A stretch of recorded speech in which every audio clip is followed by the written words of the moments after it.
আসসালামু আলাইকুম প্রিয় দর্শক, অন্য মঞ্চের আলাপচারিতায় আপনাদের সকলকে স্বাগত জানাচ্ছি। প্রথমে আপনার দর্শকদেরকে শুভেচ্ছা, সালাম, নমস্কার দিয়ে রাখি।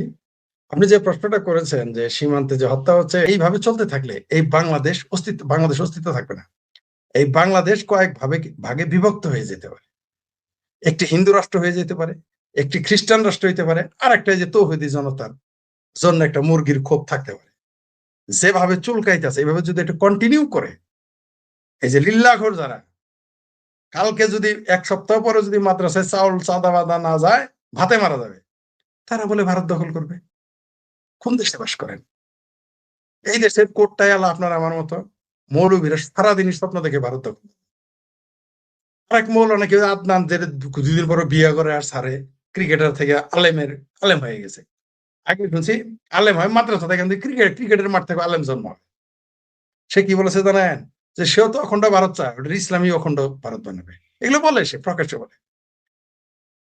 আজকে আবার ওই যে মাওলানা মামুনুল হক বলছে জিহাদ করবে ভারতের বিরুদ্ধে, খেলাফতের মজলিস বলে খেলাফত, আবার নির্বাচন করে গণতন্ত্রে।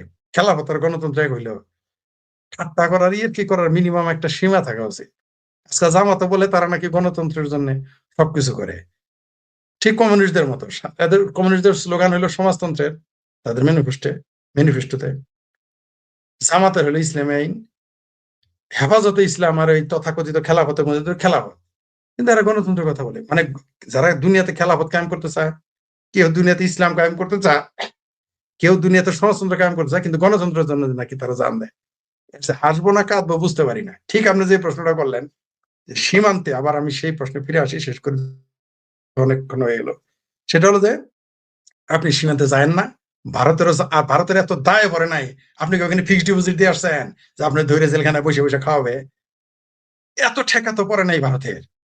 আপনি তো ডিপোজিট দিয়ে আসেন নাই। আপনি ডিপোজিট দিয়ে আসেন যে ভাই আমরা এরকম 100 কোটি টাকা দিলাম, বাংলাদেশ থেকে যখন চোরাকার বাড়ি যাবে এত ধরে নিয়ে জেলখানা আলাদা রেখে জেলখানা একটা বানায় দেন। পশ্চিমবঙ্গে বাংলাদেশি চোরাকার একটা জেলখানা বানায় দেন, দেখেন ভারতেরটা যদি মানাইতে পারেন। তাছাড়া তো আমি আর কোনো উপায় দেখি নাই ফয়সালা। তাই এটার আমার বক্তব্য হচ্ছে আপনি ওইখানে যান না। আপনি জানেন যে ওইখানে গেলে বিপদ। কেন আপনি যান? খাবেন ভারতের, গালি দিবেন ভারতকে। হায় হায়, কপাল ভালো, বার্মা ভারত না, ঠিক আছে? মানে ভারতটা বার্মার মতো না। তাইলে দেখতেন 14 লাখ 12 লাখ পাঠাইছে না মুসলমান রোহিঙ্গা, ওই ওই যে 25 কোটি মুসলমানের ঘেঁটি ধরে বিদায় করে দিত বাংলাদেশ আর পাকিস্তানে। যদি বার্মার মতো চিন্তা চেতনা থাকতো ভারতের।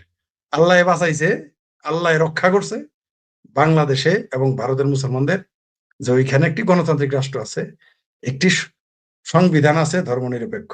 অবশ্য বাংলাদেশের মুসলমান ভারতের ধর্মনিরপেক্ষতা চায়, কিন্তু বাংলাদেশে ওইটা আবার হারাম। আবার ভারতের মুসলমানরা আবার মাশাল্লাহ, বাংলাদেশের মুসলমানরা আবার, ভারতের মুসলমানরা তো 2 কদম আগে নিকেল গে। ও বহুত শেয়ার যেমন ফিরে পাগলা ভারতের মুসলমান, ডিমের হালি 5টায় কিনে 3টায় বেছে। এরা সকল কিছু ভারতের সংবিধান নিয়ে সবকিছু করবে, আবার বলবে যে ইসলামের সাথে সংঘর্ষ করে সংবিধান মানবো না, তখন আর মানবো না, জাতীয় সঙ্গীত গাইবো না, তারপরে ভারত মাতা কিছু বলবো না। ওটা নাকি ইসলাম বিরোধী। ইসলামে কি ধর্ম নিরপেক্ষতা আছে?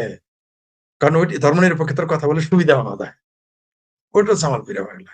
তো এই যে জামাল পীরা পাগলা হওয়া বাদ দেন, যে আপনি সীমান্তে যাবেন আর ভারত আপনার জামায়াতের করে খাওয়াবে, পড়াবে, হাসপাতাল রাখবে, জেলে রাখবে, ওই আশাটা করেন না। জি জি জি, প্রক্সি। কারণ আপনি দেখেন পাকিস্তানের আয় রোজগার কোথা থেকে আসে? সন্ত্রাস এবং জঙ্গিবাদ উৎপাদন ও রপ্তানি, এছাড়া তো তার আয় নেই। আফিমের কিছুটা উৎপাদন, কিছুটা অন্য আফগানিস্তান থেকে আনা, ওটা তখন বন্ধ হয়েছে। এই যুদ্ধ করা, আকাম কুকাম করা, সন্ত্রাস এবং জঙ্গিবাদ উৎপাদন এবং রপ্তানি করা, এছাড়া তারা কি করে আমাকে বলেন? যুদ্ধ যত হবে, যেমন ধরেন যারা লাঠিয়াল, ভাড়ায় খাটে, গুন্ডা পান্ডা, তারা তো চাইবে গন্ডগোল থাকুক। যত গন্ডগোল থাকবে তারা না তত ভাড়া কাটতে পারবে। তো বাংলাদেশে যদি কোনো কারণে যুদ্ধ হয় আর 71 সনের পরাজয়ের সেই 93,000 সৈন্য হাত তুলে ভারতের সামনে, আহা হা তো আবার হিন্দুস্তান, আহা হা তো আবার হিন্দু, তাদের সামনে যে তারা হাত পা গুটিয়ে লেজ গুটিয়ে বসেছিল হাঁটু গেড়ে, সেই পরাজয়টা তো তারা ভুলতে পারতেছে না। তারা যে কোনো মূল্যে এই প্রতিশোধটা নিতে চায়। এখন দেখলো যে পাকিস্তান যদি লাহোর থেকে ইসলামাবাদ থেকে সুদূর বুদুর করে, তাহলে দিল্লি তো ওগুলো দখল করে নিবে, কারণ তারা যতবারই গেছে ততবারই ঠালা খাইছে। কিন্তু বাংলাদেশের মানুষজন বাঙ্গ মুমিনেরা জানে পাকিস্তান প্রতিবারই জিতছে। আর শুধু একটা কথাই বলতে পারতেছে না যে ৭১ও পাকিস্তান জিতেছে, এটা শুধু বলতে পারতেছে না। এটা বলতে একটু সমস্যা হয়ে যাচ্ছে। মানে যতবার যুদ্ধ হয়েছে ততবারই নাকি ভারতই হারছে আর পাকিস্তান জিতছে। এরকম বাংলাদেশের মানুষের বোধ। বাংলাদেশের মানুষের এই বোধ তো সেইরকম যে যারা বলে ১৩ বছরের নজরুলের জন্যই নাকি, যখন নজরুলের বয়স ১৩ নাকি ১২ তখন নোবেল প্রাইজ পান, বলে যে নজরুলের নোবেল প্রাইজ পাইতে দেয় নাই, রবীন্দ্রনাথের চুরি করে নিছে। এরকম বোধ সম্পন্ন লোক তো এরা। এরাই তো, যেমন এরা এই বোধ সম্পন্ন লোক যে ভারতবর্ষ নাকি তৈরি করছে মুসলমানেরা। ইসলাম আসলে ১৫০০ বছর হয় নাই। ভারতের ইতিহাস হলো ৬-৭ হাজার বছর আগে। ভারতবর্ষ নাকি তৈরি করছে মুসলমান, এগুলো বলে বিশ্ববিদ্যালয়ের ছাত্র। তো তাদের আপনি এই সমস্ত মগজ, এই জজবা বাংলাদেশে রাতারাতি ব্যাঙের ছাতার মতো যে মাদ্রাসা বানাইছে কেমনি, আপনি কি মনে করছেন এমনি বানিয়েছে? যুদ্ধ করে তো পারবে না ভারতের সাথে। সৈনিক দিয়ে যুদ্ধ করে পাকিস্তান কোনো কালেই ভারতের সাথে পারবে না, পারেও নাই। এদের কি করবে? এই যে মাদ্রাসা জঙ্গি পয়দা করবে, এবং করেছে অলরেডি। এখন এগুলোতে ভারতের সাথে এইখানে এই পূর্ব পাকিস্তানের পূব দিকে ভারতকে বিজি রেখে তারা কাশ্মীরটা দখলে নিতে চায়। পাকিস্তানের স্বপ্ন। কিন্তু জানে না সেই ৬০ দশকে যে ভুলটা করেছিল পাকিস্তান, আবার সেই ভুল করতেছে। ৬০ দশকে তারা নাগাল্যান্ড এবং মিজোরামে তারা ভারত বিরোধীদের অস্ত্র, টাকা, পয়সা, ট্রেনিং দিয়ে সহযোগিতা করেছিল, এখানে ব্যস্ত রেখেছিল ভারতকে নর্থ ইস্টে, যাতে সেই কাশ্মীর দখল করতে পারে। কিন্তু কি হয়েছে ফলাফল? ১০ বছরের মধ্যেই বাংলাদেশ নামে একটা দেশ হয়ে গেছে, পাকিস্তান ভেঙে, পূর্ব পাকিস্তান ভেঙে। এইবারও মাশাআল্লাহ তাই ঘটবে। কিন্তু এইবার তার লাভ হইল, এইবার গতবার সে সহযোগী পায় নাই, রাজাকার আল বদর যা পাইছিল ৩০-৩৫%। এবার যদি ভারতের সাথে যদি যুদ্ধ লাগানো যায়, তাহলে তো ৯০% ভারতের বিরুদ্ধে জেহাদে যাবে, সওয়াবের আশায় চালায় বেহেশতে চলে যাবে। তখন মনে করবে যে মাদ্রাসার পোলাপান পড়াই কি হবো? ওইগুলো পড়াইলে তো হাফেজ কবে হবো? তারপরে বেহেশতে যাবো, যতই বলৎকার করুক। কবে বলাৎকার করব, কবে বড় হবো, কবে হাফেজ হবো, তারপরে বেহেশতে যাবে। কিন্তু এইখানে ভারতের সাথে মরলেই বেহেশত। চালায় এই জজবা তো দিয়ে দিছে মাথায়। সোভিয়েত ইউনিয়নের বিরুদ্ধে যেভাবে লাগিয়েছিল এখানেও তাই করবে। ফলাফল কি হবে? বাংলাদেশ একটা যুদ্ধের ক্ষেত্র হবে। আমরা মানে শিল্পাটায় ডলাডলি, আমরা মরিচ হিসেবে কর্মসারা হবে।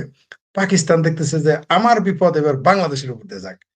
কারণ পাকিস্তান সংসদে যেদিন বলেছিল হামে বাংলাদেশ বানা দো, হামে বাংলাদেশ বানা দো, এই কথাটা বাংলাদেশে পাকিস্তানের সহ্য হলো, বাংলাদেশের পেয়ারা পাকিস্তানিদের সহ্য হয় নাই।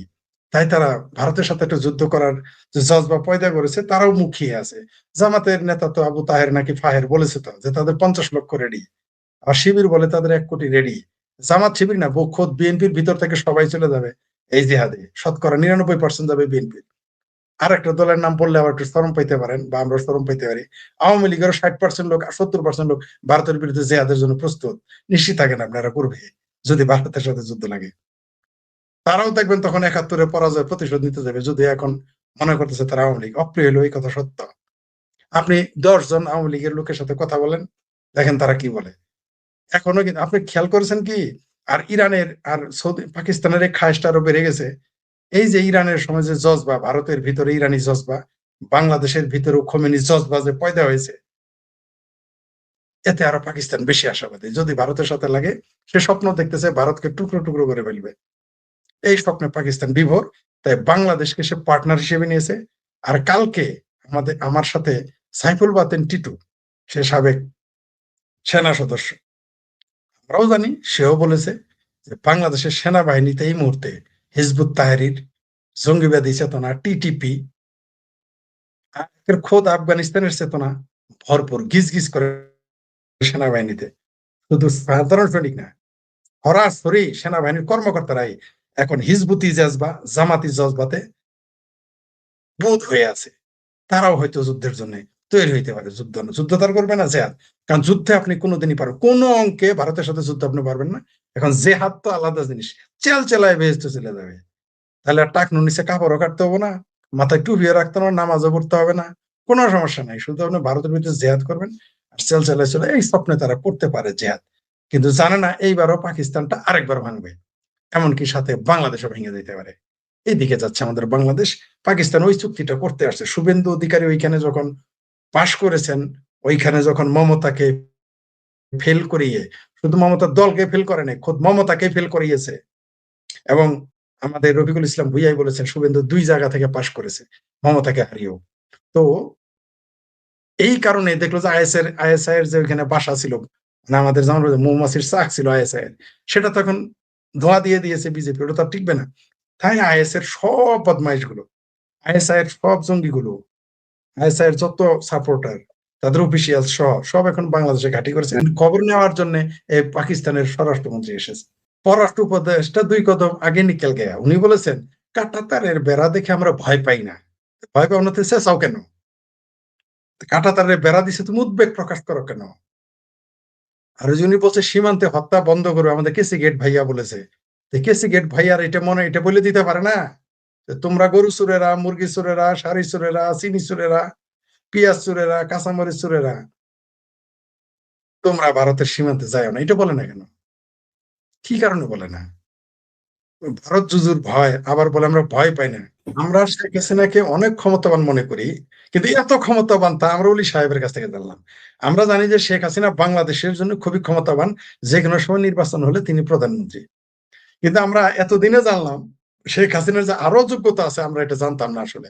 যদি আমাদেরকে মানে আমাকে শেখ হাসিনার দালাল বলা হয়, শেখ হাসিনার দোসর বলা হয়, আওয়ামী লীগের দোসর বলা হয়, আমিও জানতাম না শেখ হাসিনা এত ক্ষমতাধর। ধন্যবাদ কর্নেল মিস্টার অলি আহমেদ, আপনাকে ধন্যবাদ আমাদের শেখ হাসিনার এই যোগ্যতা সম্পর্কে আমাদের জানানোর জন্য। তাহলে এই যে আপনারা বললেন শেখ হাসিনা কিছুই না, কোনো ক্ষমতা নেই, যিনি পশ্চিমবঙ্গের একটা ভারতের মতো একটা বড় রাষ্ট্রের একটি রাজ্যের মুখ্যমন্ত্রী পাল্টাইতে পারেন, তাহলে বাংলাদেশে তিনি কি কি করতে পারবেন এবার আপনি বুঝে নেন। আপনারা এনে বলেন তার কোনো ক্ষমতা নাই, দেশে আওয়ামী লীগ নাই, ছাত্রলীগ নাই, তাহলে কি দাঁড়াইলো? কর্নেল অলির আরেকটা বিশেষণ যুক্ত করে নেন, তিনি পেয়ারা পাকিস্তানি, এটাও যুক্ত করে নিন সেই সাথে। সাদিক কায়েম কি ছাত্রলীগ করে নাই?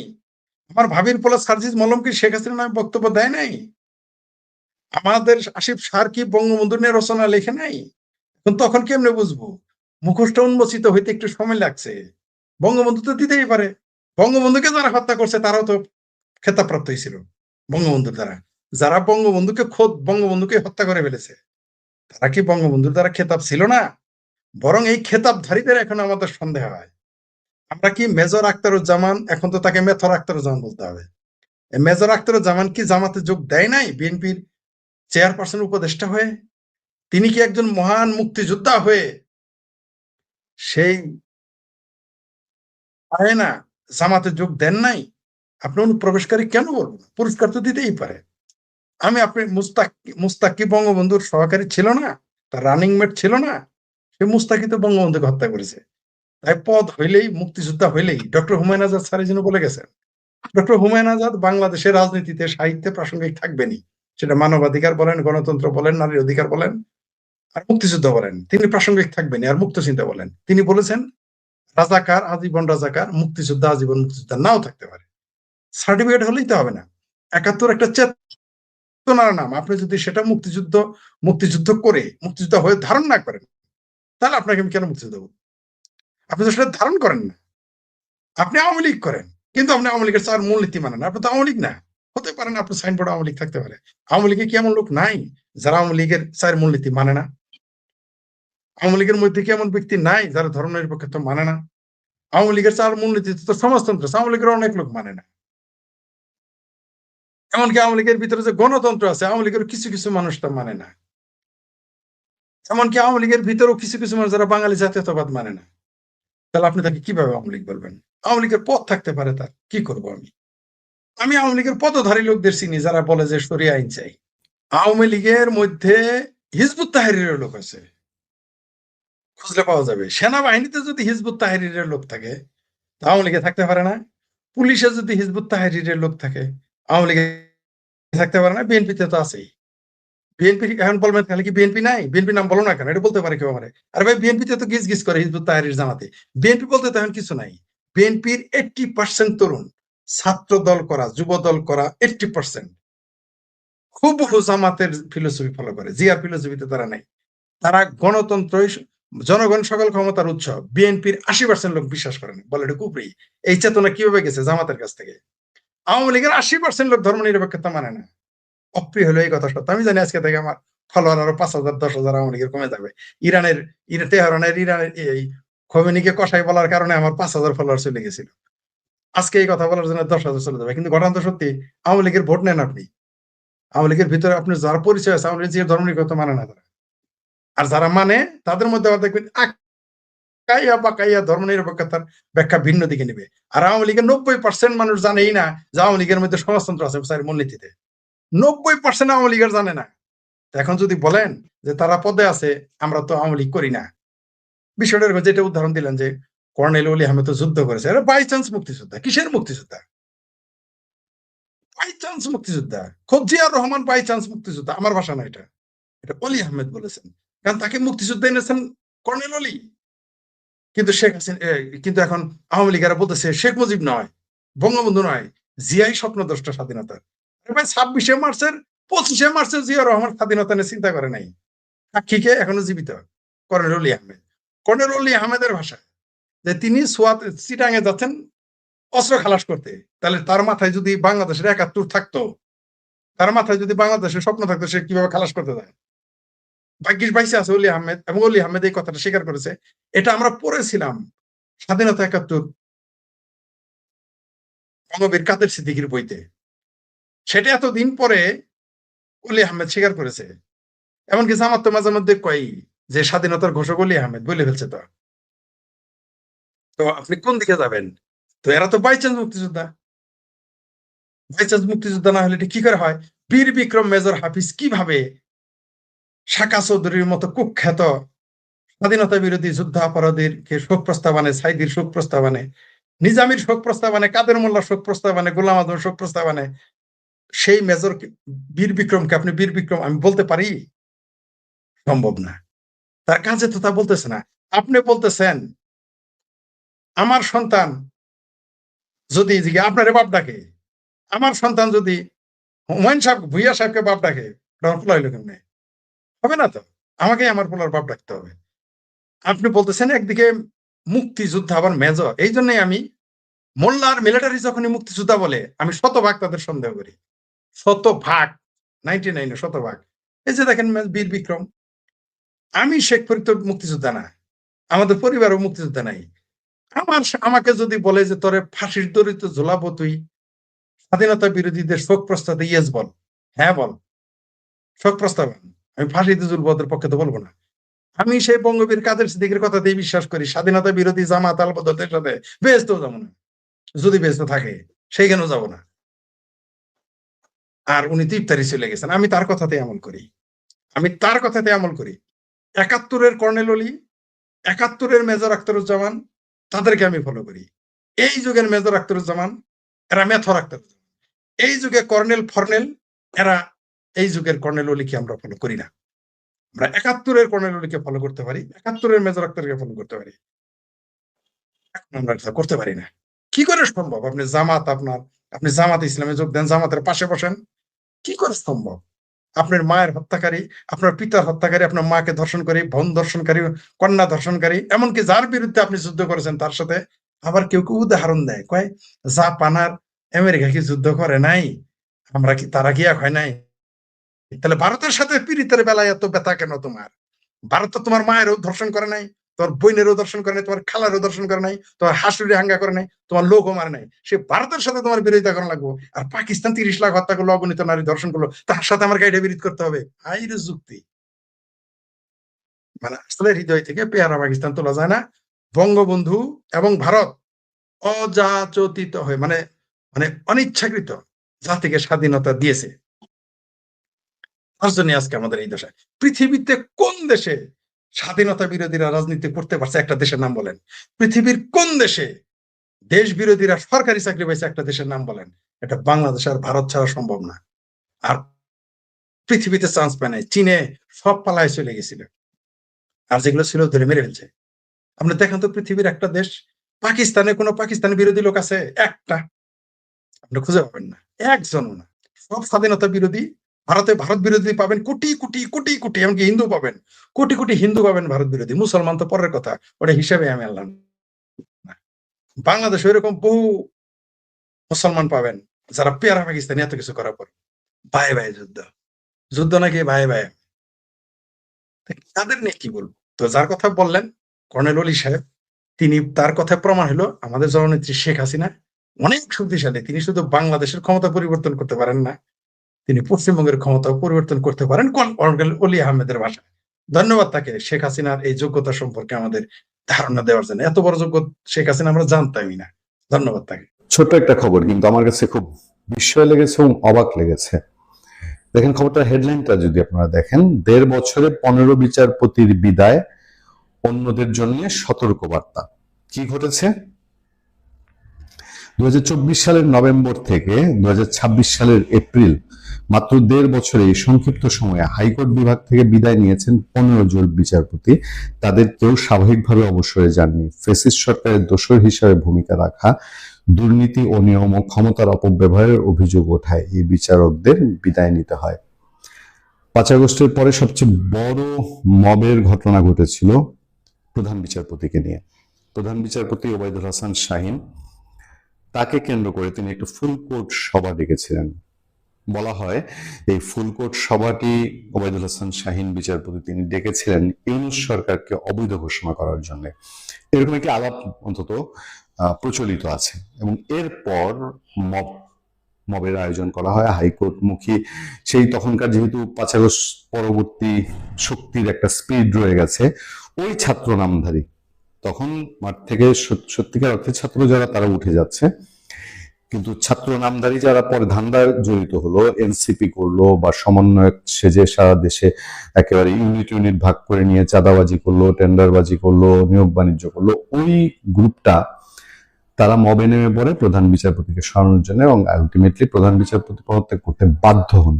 সিচুয়েশনটা এমন হয়েছিল, বাধ্য হয়েছে। আচ্ছা, সেই সময় প্রধান বিচারপতিকে সরানো হয়েছে। পরে বাংলাদেশের নজিরবিহীন ভাবে এবং অকল্পনীয় ভাবে আসিফ নজরুল আইন উপদেষ্টা, বলতে পারেন তার হাত ধরেই আরো বেশ কয়েকজন বিচারপতি সরে যেতে বাধ্য হয়েছিলেন।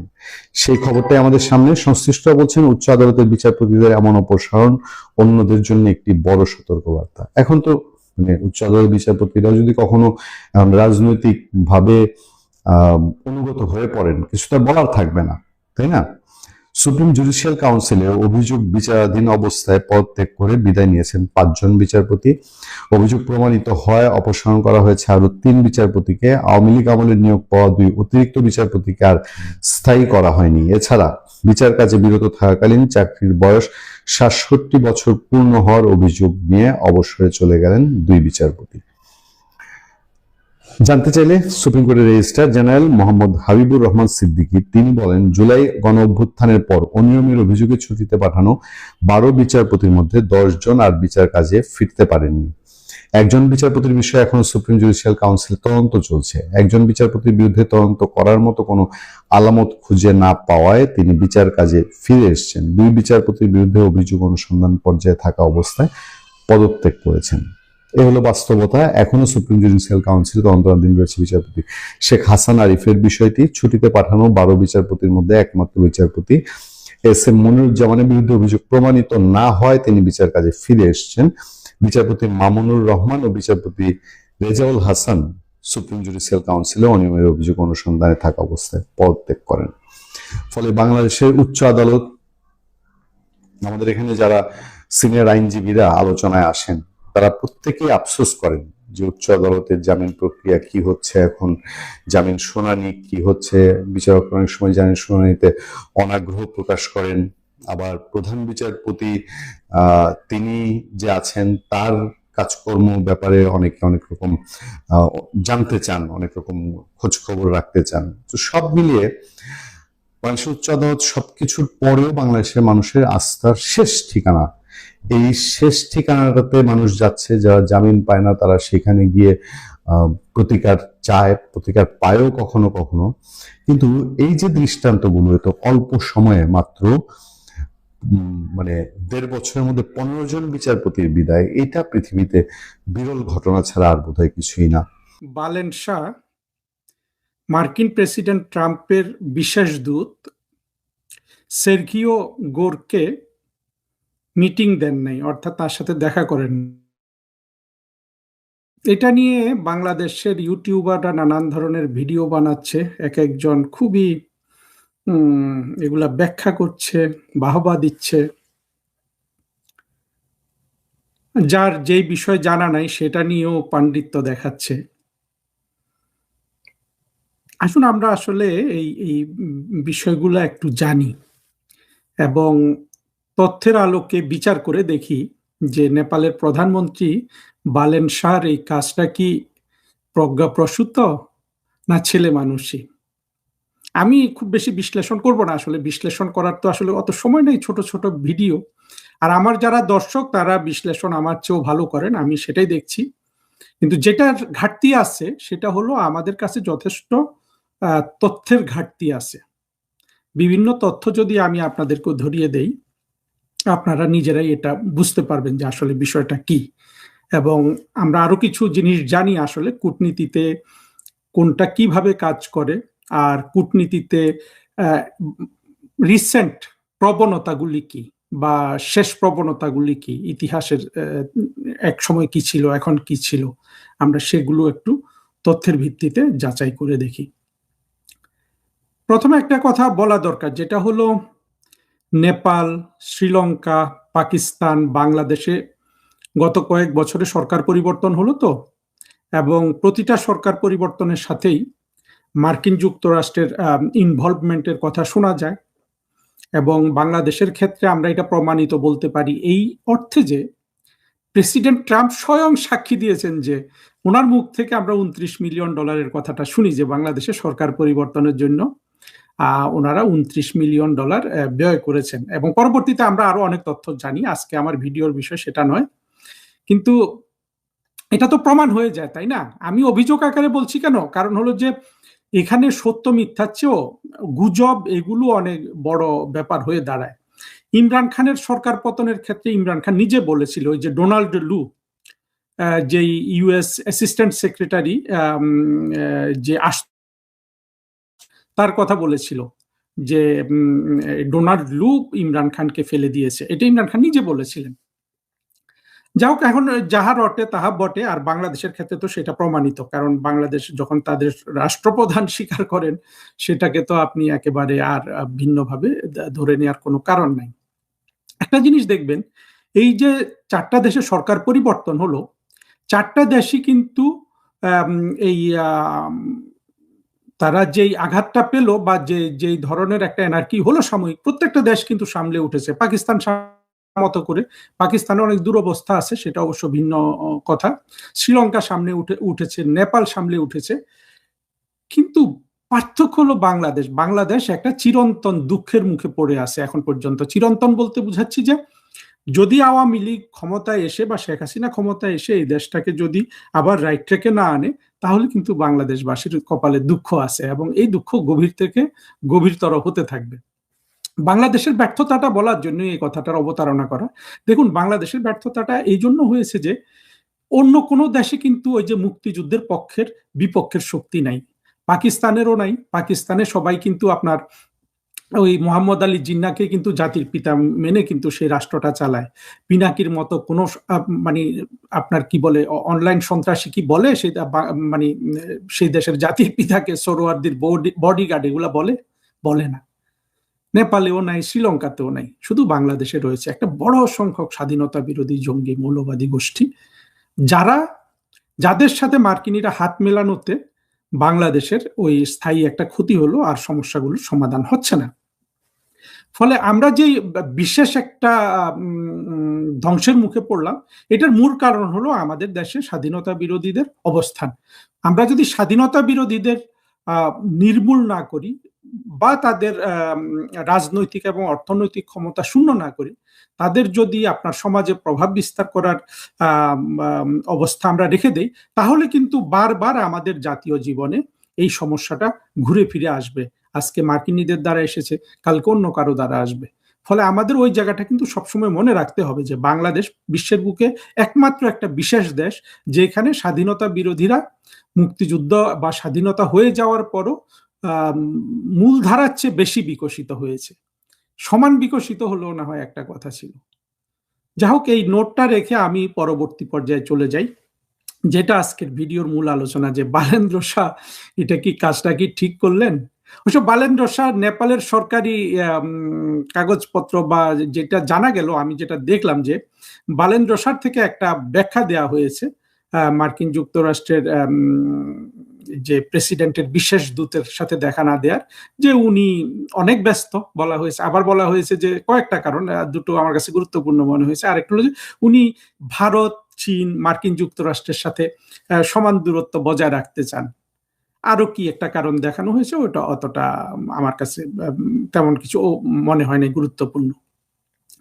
যদি বালেন্দ্র শাহ এই মার্কিন যুক্তরাষ্ট্র, নেপাল, চীন সেগুলোর সাথে আপনার এই ধরনের পরাশক্তি বা আঞ্চলিক শক্তির সাথে যদি উনি সমান দূরত্ব বজায় রাখতে চান, তাহলে উনি যে আইসোলেশনের সিদ্ধান্ত নিলেন এটা ঠিক হয়নি। অর্থাৎ আইসোলেশন কি, উনি নাকি শর্ত দিয়েছেন যে এরকম যে মানে প্রধানমন্ত্রী বা প্রেসিডেন্ট লেভেল বা মন্ত্রী লেভেল উনি দেখা করবেন, কিন্তু এর চেয়ে নিচে হলে তিনি দেখা করবেন না। তো এটা আমার মনে হলো যে বালেন্দ্র শাহ এটা যেভাবে স্টান্ট তৈরি করেছে, এটা ওনার তরফ থেকে আমি একজন প্রধানমন্ত্রীকে অসম্মান করে কথা বলতে চাই না। প্রধানমন্ত্রী রিলেটিভলি ইয়াং, 36 বছর বয়স। আবার যাকে উনি দেখা দেননি তার বয়স হলো 40। সের্গিও গোর, যিনি প্রেসিডেন্ট ট্রাম্পের বিশেষ দূত হলো for south Asia and central Asia, এটা একটা বড় গুরুত্ব দিয়েছে তাকে, এই ব্যক্তিকে। ওনার বয়স হলো 40 মাত্র, এবং তাকে নয়াদিল্লিতে ভারতের রাষ্ট্রদূত নিয়োগ করেছে। অর্থাৎ মার্কিন প্রেসিডেন্ট যে ভারতকে অত্যন্ত গুরুত্ব দেন, এটাও কিন্তু একটা প্রমাণ যে তার বিশেষ দূত, যেটা উনি মধ্য এশিয়া এবং দক্ষিণ এশিয়া বিশেষ দূত নিয়োগ করেছেন, তাকে আবার নয়াদিল্লিতে রাষ্ট্রদূত করেছেন। এটা সিদ্ধান্ত হিসাবেও ভালো। আবার বলবো যে ব্যক্তিটা তো অত্যন্ত গুরুত্বপূর্ণ।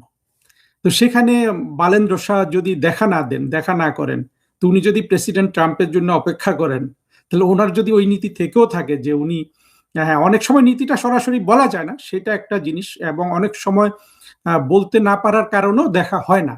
কিন্তু এক্ষেত্রে আমার এটা মনে হয় নাই। আমার যেটা মনে হয়েছে, বালেন্দ্র শাহ একটা স্ট্যান্ড ক্রিয়েট করতে চাইছিলেন, যেটা আমরা বালেন্দ্র শাহকে আমরা কি জেএনজি প্রতিনিধি ধরবো কিনা জানি না। নেপালের বিষয় তো আমরা বাংলাদেশের সাথে মিলাতে পারবো না। বাংলাদেশের জঙ্গিগুলাকে আপনারা দেখেন নাই, ওই যে নাহিদ, সার্জিস, কিছুদিন আগে হাসনাত আব্দুল্লাহ ভারতের 7 সিস্টার্স নিয়ে নিবে। জঙ্গিদের ইয়েটাই হলো যে স্টান্ট ক্রিয়েট করা, এবং জঙ্গিরা যখন এই ধরনের আপনার হঠকারী কথাবার্তা বলে, আবার জঙ্গি সমর্থক যেসব মানুষের চিন্তা ভাবনা সেভাবে বিকশিত হয় নাই, তারা কিন্তু আবার অত্যন্ত খুশি হয়। এখন বালেন্দ্র শাহ কি সেই জন্য তার দেশের জনগণকে এইভাবে খুশি করার জন্য বলেছেন কিনা জানি না। নেপালের জনগণ কতটা খুশি হয়েছে সেটা এখানে ইম্পর্টেন্ট না। ইম্পর্টেন্ট হলো বাংলাদেশের মানুষ অত্যন্ত খুশি যে বালেন্দ্র শাহ নামে একজন এসছে। প্রথম কথা হলো, কূটনীতিতে দেখা সাক্ষাৎ হওয়াটাই হলো কূটনীতি, এবং দেখা না করাটা কোনোভাবেই কূটনীতির অংশ না। আর এখানে একটা কথা চলে আসে যে প্রটোকল, যেটা ওই যে বলা হয়েছে বালেন্দ্র শাহ থেকে 3টা কারণের মধ্যে যে একটা দেখানো হয়েছে যে উনি ওই রকম ওনার সমপর্যায়ের না হলে দেখা করবেন না। এটাও কিন্তু অনেক ধরনের বিচার বিবেচনা আছে এখানে। প্রোটোকলটা কি? প্রোটোকলের আসলে আমরা সাধারণ মানুষ যে মিনিংটা জানি সেটা হলো যে, প্রোটোকল হলো যে এইখানে যেটা আর কি, এইখানে মিনিংটা হলো যে আমরা যে ওয়ারেন্ট অফ প্রেসিডেন্স একটা কথা শুনি না, যে ধরেন এক জায়গায় 10 জন বসবে, 10 জনের মধ্যে 1 নম্বর চেয়ারে কে বসবে, 2 নম্বর চেয়ারে কে বসবে, এটা একটা ওয়ারেন্ট অফ প্রেসিডেন্স প্রোটোকলের দায়িত্বে থাকে। আর একটা হলো যে বিভিন্ন আপনার সুযোগ সুবিধা কে কি পায়। আমরা বলি না যে প্রোটোকল দিয়ে নিয়ে গেছে, প্রোটোকল দিয়ে নিয়ে গেছে, অর্থাৎ তাকে একটা গাড়ি দিয়ে নিয়ে গেছে, গাড়ি দিলে এটা প্রোটোকল দেওয়া হয়েছে। প্রোটোকল কথাটা আমাদের ভার্নাকুলারে কিংবা আমাদের দেশে খুব প্রচলিত, প্রোটোকল দেয়, প্রোটোকল দেয়। প্রোটোকলের অনেক শাখা আছে, বিশেষ করে যে কোনো দেশের পররাষ্ট্র মন্ত্রণালয় বহুমুখী কাজ করে প্রোটোকলের। আমরা এখানে যেটা দেখলাম যে সেটা হলো, একটা হলো যে ওই কার চেয়ারটা আগে যাবে বা কার গাড়িটা সামনে লাগবে সেটা, আর একটা হলো যে কে কি পান না পান সেটার বেসিসে, মানে সেটা অর্থাৎ পাওয়ার অধিকার এবং বসার অধিকার, এই দুটাকে আমরা যে প্রোটোকল শব্দটা বলি বারবার, সেটার মানে দাঁড়ায় আর কি। সেখানে দেখেন এখানে অনেক ধরনের বিষয় আছে, গুরুত্ব আছে।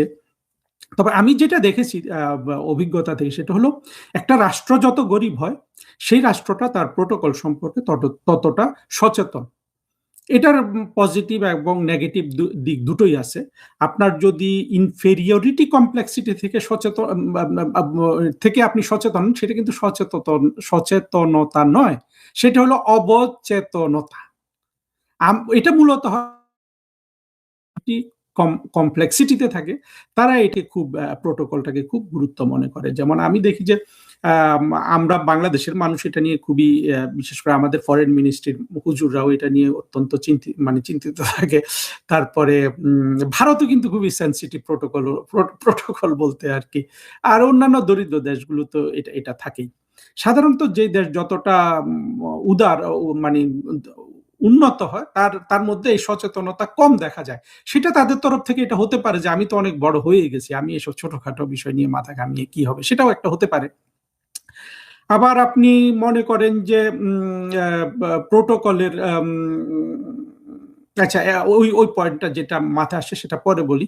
এটার একটা প্রমাণ হিসাবে আপনি দেখেন যে আপনি দেখবেন ইসরায়েলের প্রধানমন্ত্রী সবসময়, যদি আপনার আমেরিকা থেকে পররাষ্ট্রমন্ত্রী আসে, সে কিন্তু তার সাথে বসে পাশাপাশি কিন্তু সাংবাদিক সম্মেলন করে, কিংবা ইউরোপের থেকেও যদি গুরুত্বপূর্ণ কেউ আসে তারা করে। কিন্তু তারা কিন্তু বসে নাই যে আমার প্রেসিডেন্ট ট্রাম্প আসতে হবে। নেতানিয়াহু কিন্তু সেটার জন্য বসে থাকেন না। নেতানিয়াহু অত্যন্ত জনপ্রিয় মানুষ।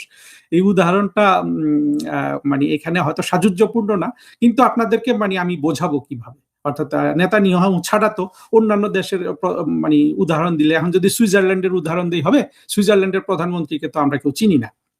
সেই জন্য আসলে উদাহরণটা দেয়া যে মানে দরিদ্ররা প্রোটোকল সচেতন এবং ধনীরা প্রোটোকল নিয়ে অত বেশি মাথা ঘামান না। এই উদাহরণটা দেওয়ার জন্য আমি ইসরায়েলের উদাহরণ এনেছি। আপনি যদি সুইডেনে যান কিংবা সুইজারল্যান্ডে যান, এইসব দেশেও দেখবেন যে একই সত্য বিরাজমান আছে। আর প্রোটোকলে অনেক কিছু থাকতে পারে, যেটা হলো যে আপনার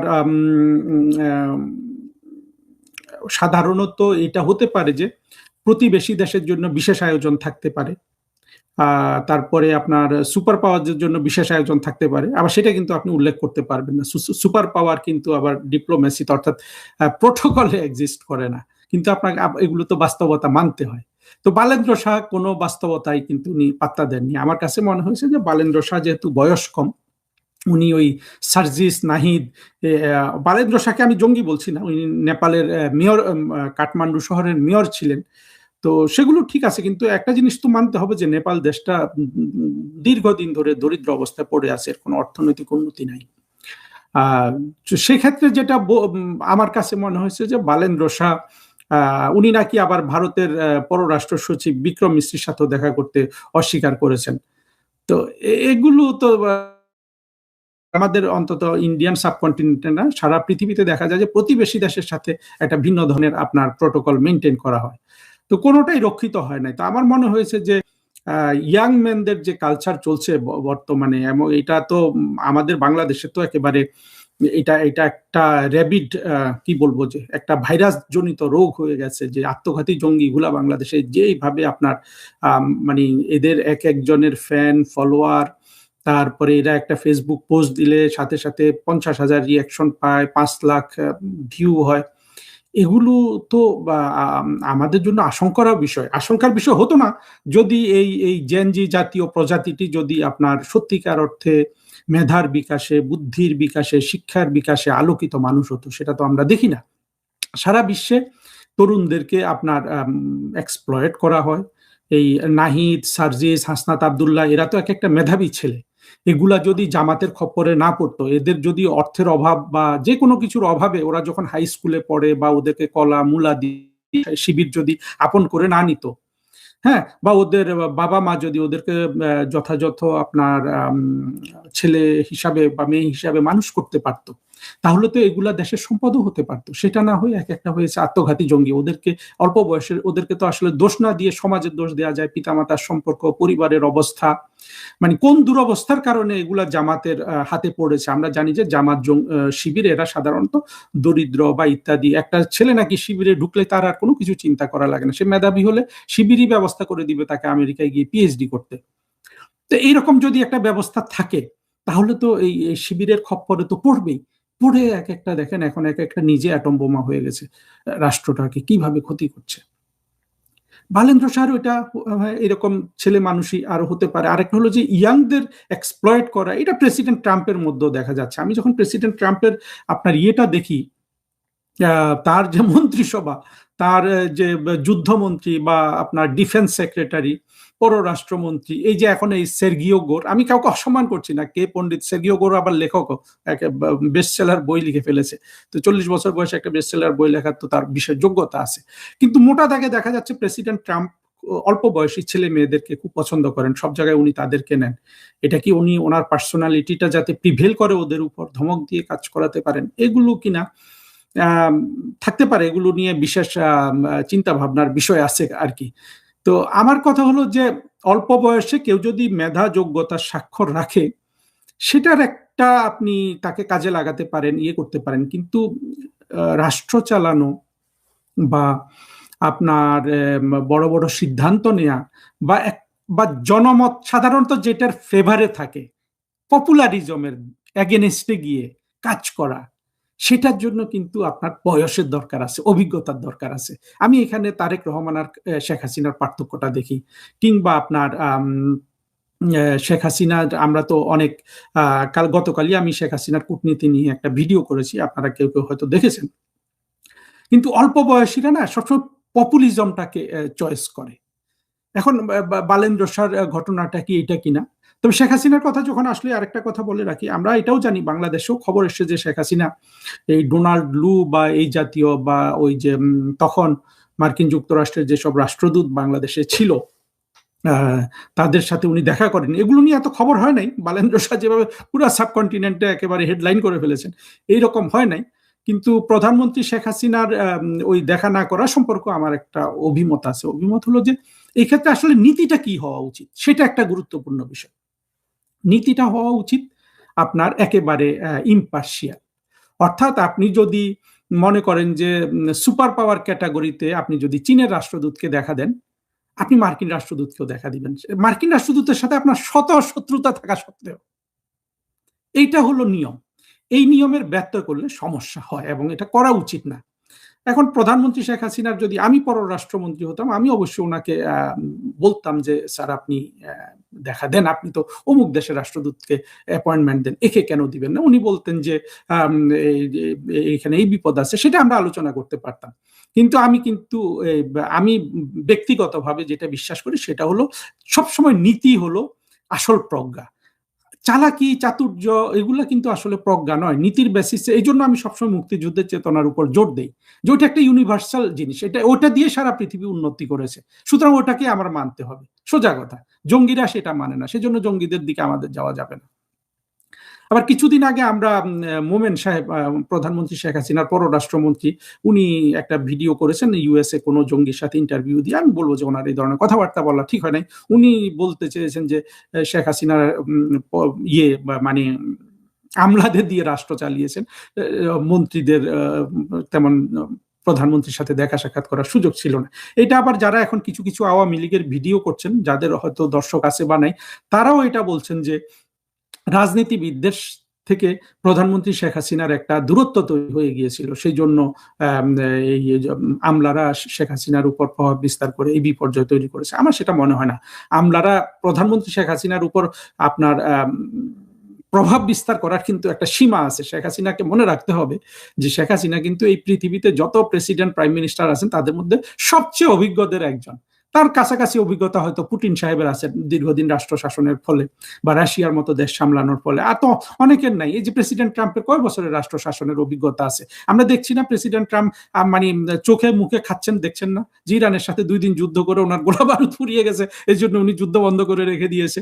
এগুলো আমরা দেখছি না। তো সেখানে যদি তিনি যদি ভালো ভালো উপদেষ্টা রাখতেন, এরকম অল্প বয়সী ছেলে মেয়েদের যদি উপদেষ্টা না বানাতেন, ভিন্ন কিছু তো হতেও পারতো। রাষ্ট্রপতি হিসাবে তিনি তো শুধু সারা পৃথিবীতে ইমেজ ক্ষুণ্ণ করেছেন তা না ট্রাম্প সাহেব, তাই না? নিজের দেশের কাছেও তো উনি ইমেজ ক্ষুণ্ণ করেছেন। তারপরে আমি ওইটাতে আসবো যে যেই কথাটা বলছিলাম যে ওই যে শেখ হাসিনার সাথে মন্ত্রী এমপিরা দেখা করতে পারেন না, এই মন্ত্রীগুলার কি কোনো দায় নাই এখানে? তারা মন্ত্রী থাকেন কেন? আমি যদি ধরেন আমি প্রধানমন্ত্রী শেখ হাসিনার কোনো বিষয়ক মন্ত্রী আছে, আমার সাথে যদি ওনার 1 সপ্তাহ মনোমালিন্য থাকে, আমি মন্ত্রী থাকবো। হ্যাঁ, একটা বেয়াদবি হয়ে গেছে, উনি যদি ওইটা 6 মাস যদি মনোমালিন্য থাকে, আমি কোনো মতে প্রধানমন্ত্রী আমার উপর তুষ্ট হচ্ছেন না, আমি কিন্তু ভাই মন্ত্রী থাকবো না, আমি মন্ত্রিত্বের পদ ছেড়ে দিব। এইটাই আমার নীতি। সেইখানে আমার কি ক্ষতি হইলো না হলো এটাও আমি দেখবো না। আর মন্ত্রিত্ব করা, আমি যদি ফাংশনই করতে না পারি, প্রধানমন্ত্রীর সাথে সুসম্পর্ক না থাকলে, আমি সেই মন্ত্রিত্ব করব না। দেখেন, আমি যখন আরো অনেক কথা আসলে এখানে চলে আসে, সেগুলো ভিডিওটার যেই অর্থে করতে চাচ্ছিলাম সেই দিকে যাচ্ছে না, ওই আলোচনাটা আরেকদিন করব। কিন্তু আমি মনে করি যে এখানে 2 তরফেরই মানে মন্ত্রীদের দায়টাও কিন্তু তাদের বুঝতে হবে। তারা শুধু বলবেন আমি প্রধানমন্ত্রীর সাথে দেখা করতে পারি না, কেন তারা দেখা করতে পারেন না? এটা কি সব মন্ত্রীর সাথে ছিল না কিছু মন্ত্রীর সাথে? এগুলো জেনে শুনে আসলে বিচার মানে অনেক বুঝে শুনে আর কি কথাগুলো বাইরে প্রকাশ করা উচিত। আপনি বলতে পারেন আমি কেন করছি? আমি করছি নীতির বেসিসে, মানে একজন মন্ত্রীর কি নীতি থাকা উচিত সেটা বোঝানোর জন্য আমার দর্শকদের। কারণ আমরা তো বিশ্বাস করি, এবং যেটা সত্য, যে অচিরেই ভবিষ্যতে মুক্তিযুদ্ধের পক্ষের শক্তি প্রধানমন্ত্রী শেখ হাসিনার নেতৃত্বে গঠিত হবে। সেখানে তো অনেকে মন্ত্রী হবেন, তাই না? তাদেরকে তো কিছু নীতি যদি আমরা শিখাতে পারি, তাদের যদি কিছু পার্সোনালিটির উন্নতি করতে পারি, তাদের যদি কিছু বিচার বুদ্ধি খুলে দিতে পারি আমাদের কথার মাধ্যমে, সেই সুযোগ আমরা ছাড়বো কেন? তো যেখানে ছিলাম সেখানেই আসি। ওই যে বালেন্দ্র শাহ যে ওই প্রেসিডেন্ট ট্রাম্পের বিশেষ দূতের সাথে দেখা করলেন না, সেটা আসলে একেবারে খুবই এটা নিয়ে মানে আনন্দ করার বা সেটাকে একেবারে বাহবা দেওয়ার, ইউটিউবে ভিডিও করে মানুষকে বিভ্রান্ত করার আগে অনেক কিছু আসলে চিন্তা করা দরকার। আমরা কূটনীতিতে অনেক ধরনের বালখিল্য আচরণ দেখেছি। একটা বিখ্যাত বালখিল্য আচরণ দিয়ে আজকের ভিডিওটা শেষ করব। আপনারা নিশ্চয়ই একটা ভিডিও দেখেছেন, যারা না দেখেন দেখবেন, এটা ইউটিউবে নিশ্চয়ই পাওয়া যায়। আমাদের মুক্তিযুদ্ধ চলাকালীন ভুট্টো ছিল পশ্চিম পাকিস্তানের পররাষ্ট্রমন্ত্রী বা বিশেষ দূত, যাই হোক, সে জাতিসংঘে গিয়ে একটা ভাষণ, মানে যেদিন ওই যে একটা স্পেশাল রেজুলেশন হবে, যুদ্ধ থামবে কি থামবে না, সেটাতে গিয়ে সে বক্তৃতা দিয়ে কিছুক্ষণ পরে দেখলো যে না, তার কাজ হবে না।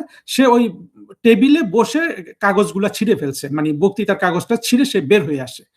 আর সারা পাকিস্তান বাহ দিয়ে ভুট্টোকে পরে মানে বহু কিছু দিয়েছে। এবং এই কথাটা কেন বললাম, আমি কূটনীতিতে যত ইম্যাচিওর ঘটনা দেখেছি, এই ভুট্টোর এই আহাম্মকির মতো আহাম্মকি আমি আর কল্পনা করতে পারি না। সে যেভাবে কাগজ ছিঁড়লো, কিন্তু আহাম্মকিতে কিন্তু তার লাভ হয়েছে ডোমেস্টিক্যালি। তার হাতে কিন্তু ক্ষমতা দিয়ে ইয়াহিয়া খান পরে সরে পড়ছে। লাভ হলে সেটা ঠিক আছে, স্টান্ট করে সে একটা জায়গায় নিজে ইডিওসিনক্রেসি ক্রিয়েট করে, অর্থাৎ এক জায়গায় মানে নিজেকে হাস্যাস্পদ করে সে লাভ করেছে, সেটা ডোমেস্টিক কনজাম্পশনের জন্য হতে পারে। কিন্তু আমরা এখানে কূটনীতির কথা আলোচনা করছি। কূটনীতিতে এমন ইম্যাচিওর কাজ আর আমি পৃথিবীতে দেখি নাই। এখন বলতে পারেন ভুট্টো তো চাতুর্য করে জিতে গেছে, না, জিতেনি। ভুট্টো যে একটা আহাম্মক, এটা তো পরবর্তীতে প্রমাণিত হয়েছে। ভুট্টোকে অনেকে অনেক বুদ্ধিমান ইত্যাদি ইত্যাদি বলে, কিন্তু আমি কিন্তু এই লোকের আচার আচরণের কোনো দেখি না, এগুলো চমক দেয়া দেখি। ওই যে আমাদের কোনো একটা মন্ত্রী দেখবেন যে একবার মোটরসাইকেলের পেছনে চড়ে বসছিল, যে কোনো একটা মিটিং এ যাবে, বাসের থেকে নেমে। এগুলা হলো যে ছেলে মানুষই। এই ভুট্টো, এদের বয়সও কিন্তু কম ছিল। ভুট্টো তো যখন মারা যায় বয়সই বা কত কম ছিল। অল্প বয়সে কোনো ধরনের ছেলে মানুষই কিন্তু আমি শুধু একটা মানুষের মধ্যে পাইনি, সেটা হলো বঙ্গবন্ধু শেখ মুজিবুর রহমান। আজকে তো বঙ্গবন্ধু নিয়ে আলোচনা না, সেই দিকে যাই না।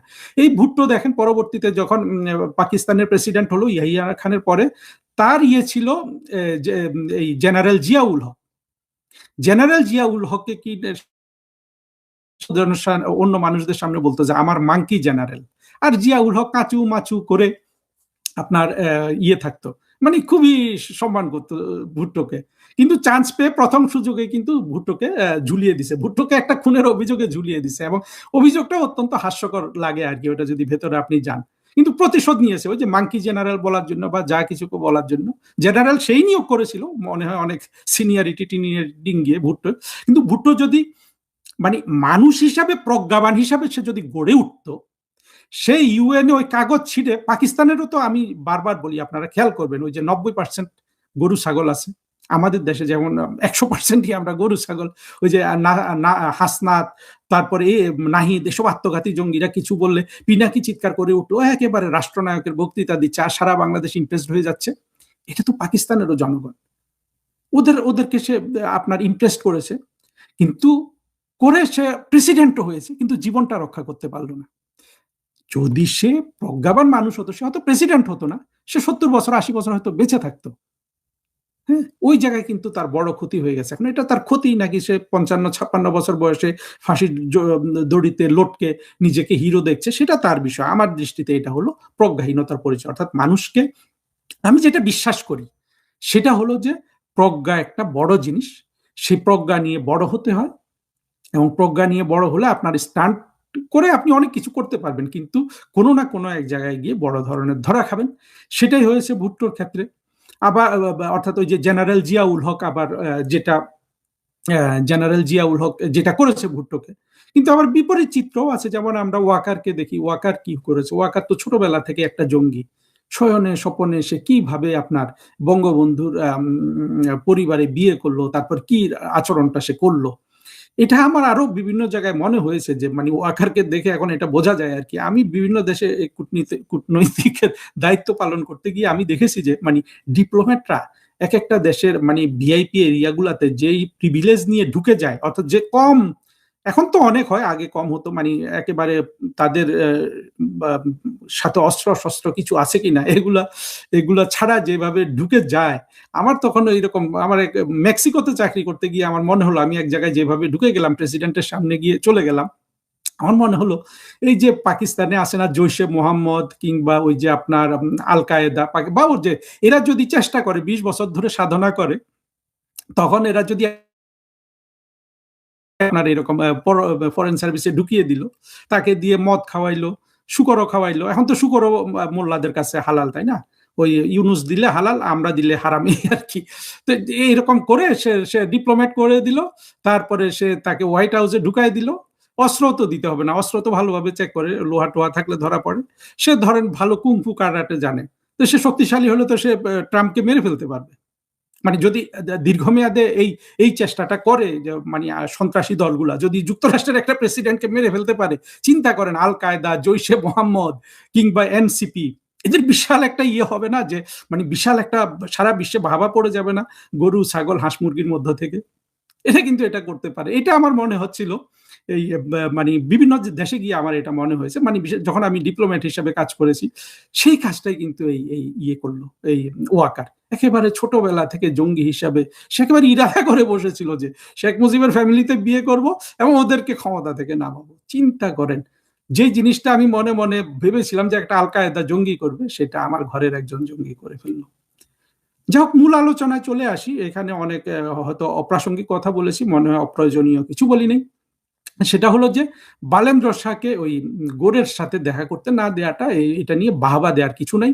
আমি মনে করি যে বালেন্দ্র শাহর যেসব স্বীকৃত নীতি উনি আমি পড়লাম, সেটা যদি হয় যে উনি প্রত্যেক সুপার পাওয়ারের সাথে সমান দূরত্ব বজায় রেখে কাজ করেন, তাদের গরু ছাগল আন্ডা বাচ্চা সবার সাথে কথা বলে, সরাসরি না বললেও সেইভাবে তার মানে বুঝিয়ে দেওয়া দরকার বিভিন্নভাবে, তাই না? কিন্তু কোনো কিছু আন্তরিকতা ছাড়া হয় না। আপনার ওই আন্তরিকভাবে কথা বলায় যেই উপকার হয়, সেটাই যে দেখা না করা, ইয়ে না করা, সেটা ক্ষতিকারক হয়। এবং এই জন্য আমি ওই প্রধানমন্ত্রী শেখ হাসিনার ওই জিনিসটা একটা আপনার ফ্ল্যাগ করলাম। যদি উনি দেখা না করেন মার্কিন যুক্তরাষ্ট্রের দূতাবাসের সাথে, উনি যদি ইন্ডিয়ান অ্যাম্বাসেডরের সাথে দেখা করেন, চীনের অ্যাম্বাসেডরের সাথে দেখা করেন, ওনার মার্কিন যুক্তরাষ্ট্রের অ্যাম্বাসেডরের সাথেও দেখা, মানে তাকে মিটিং দেওয়া দরকার ছিল। এইসব ক্ষেত্রে আপনি প্রোটোকলই আপনি নীতিটাই অনুসরণ করবেন। আপনি ওই অন্য কিছু অনুসরণ করলে এইটা লাভের চেয়ে ক্ষতি বেশি হয়। ধন্যবাদ।